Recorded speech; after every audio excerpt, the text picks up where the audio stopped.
अमला this is अमला तिमीले मलाई अघि दिए हैन अघि मैले अमला दिएको तर यो बहिनी हो यो को यो को म रोसिका तिम्रो नाम के हो मेरो नाम रोसिका रोसिका अनि उहाँको नाम उहाँको नाम के हो खै उहाँको नाम के हो जेनिसा के बिका हो अनि अनि अनि तिमी त अनि भाइको नाम के हो बाबाको नाम के हो अनि मम्मीको सरस्वती अनि सानीमाको माइली सानीमाको नाम के हो आहा गाइस अनि यहाँ चाहिँ म यहाँ जाँदैछु यहाँ आगोको हैन धुली बनाउनु भएको छ अनि के आज शिवरात्रि हो क्या ओ भाइ तिम्रो नाम के हो तिम्रो नाम के हो ए लाटो रहेछ हो त्यसको ओइ ओइ लाटो तिम्रो नाम के हो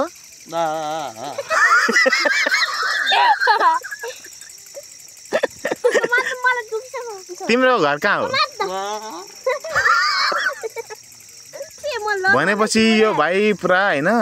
यी हेर्नु यहाँ तपाईँलाई देख्न सक्नुहुन्छ यी आगा सागा बेला छ हैन यहाँ शिवरात्रिको बेलामा उहाँले चाहिँ धेरै नै झ्याप भएको छ जस्तो छ यी तपाईँलाई देख्न सक्नुहुन्छ यी रक्सीको बोतल यहाँ छ यी अनि यो के हो यो भोला पनि रहेछ ल है तपाईँले देख्न सक्नुहुन्छ भोला र अनि रक्सीको बोतल अनि त्यसै गरेर हाम्रो प्यारो भाइ चिनेको जस्तो लागेर यहाँ इन्टरभ्यू गर्न आएको या म त भन्छ पहिला त राम्रै बोल्थे हेलो भाइ हेलो हेलो तपाईँको नाम के हो भन्नु न तपाईँको नाम के हो तपाईँको नाम के हो आँखा हेर्नु पुरै झ्याप छ हेर्नु त यहाँ तपाईँले देख्न सक्नुहुनेछ यतापट्टि पुरा आगोको धुली बनाएको छ अनि यतापट्टि रक्सीको बोतल र भोला छ अनि तपाईँले देख्न सक्ने हुनेछ हाम्रो प्यारो भाइ अनि त्यसै गरेर तपाईँले देख्न सक्ने हुनेछ यो भाइको यहाँ स्थिति अहिले पुरा आगोको धुली बालेर एक्लै यस्तो जङ्गलमा बसेको है अनि हुन त यतापट्टि दावार सर्ने रहेछ यो भाइ खै के हो अनि हाम्रो रोहित सुनार है रोहित सुनार हेलो तपाईँको नाम रोहित सुनार हो अनि किन यहाँ मतलब तपाईँ त पहिला बोल्थ्यो त अनि के भयो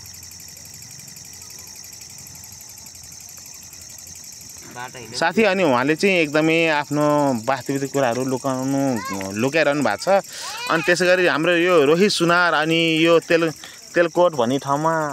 हामी आएको छु अनि तेलकोट यो तेलकोट कुन ठाउँ हो नानु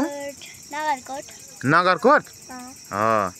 यो नगरकोट भन्छ अनि त्यसपछि स्टाकोट पनि हुन्छ हैन अनि स्टाकोट चाहिँ कहाँ हो नि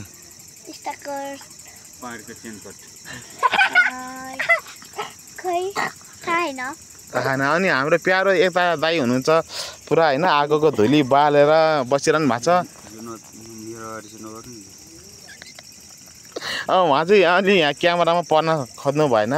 अनि हाम्रो यहाँ पाए प्यारो भाइ तिम्रो नाम के हो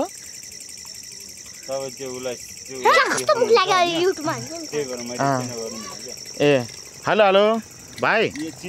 ठिक छ नि अनि साथीहरू यहाँ आज तपाईँले देख्न सक्नुहुन्छ आगोको धुली अनि शिवरात्रिको बेलामा यहाँ छिमछिम पानी परिरहेछ हैन अहिले तपाईँले देख्न सक्नुहुन्छ यहाँ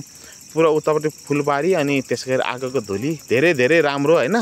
धेरै राम्रो छ यहाँ हेर्नु त्यहाँ आगोको धुली पनि देख्नुहुन्छ अनि उतापट्टि प्यारो सुन्दर फुलबारी अनि फुलबारीमा बसेको छौँ हामी सबैजनाको मन वारी अनि त्यसै गरेर हाम्रो प्यारो भाइहरू हुनुहुन्छ अनि सम्पूर्ण यहाँ साथीहरूले यो युट्युब च्यानलहरू हेरेर बस्नु भएको साथीहरू सबैजनाले लाइभ र सेयर गर्नु है हेर्नु यो आगोको झुली बला जस्तो हाम्रो देश नेपाल पनि यसरी झलझले बलेदेखि कति राम्रो हुन्थ्यो हाम्रो अहिले यहाँ